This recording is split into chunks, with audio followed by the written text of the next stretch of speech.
Fáilte Stock, you're very welcome to Suantraí Íosa, where we're looking at the readings for tomorrow, Friday the 4th of July, the 13th week in Ordinary Time, and the feast of St. Elizabeth of Portugal.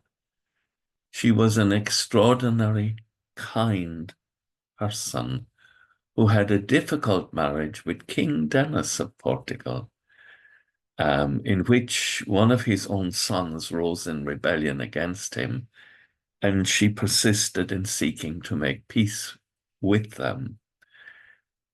When her husband became ill, she nursed him, even though they'd had a difficult relationship, and helped him. And then her son came to the throne.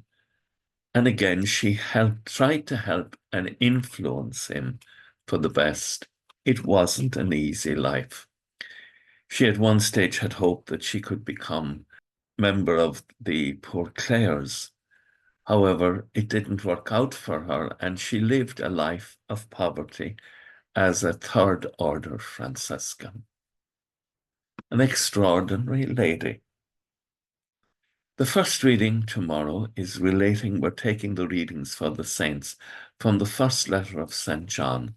And John is very concerned that we live out our Christian vocation by loving one another as God has loved us. This is what has taught us to love, he says, that Christ gave up his life for us, and we too ought to give up our lives for our brothers and sisters.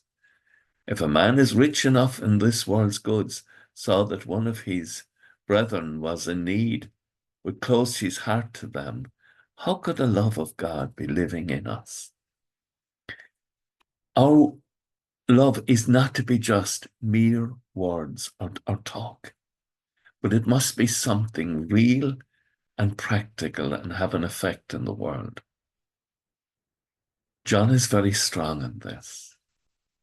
And then the psalm, happy the man who respects or who fears the Lord, who takes delight in all God's commands and seeks to put them into effect.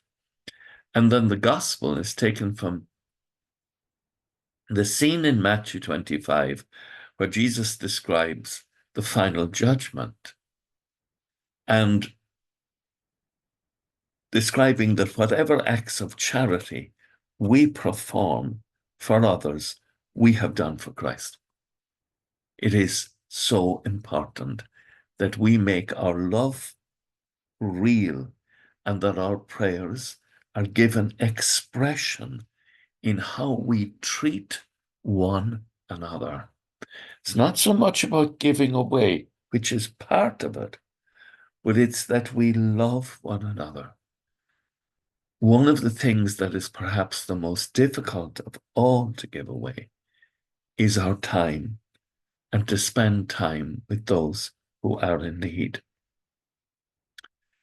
With thoughts such as these, let us go to our beds and let us pray that we shall indeed awaken in the morning with the praise of God on our hearts and on our lips.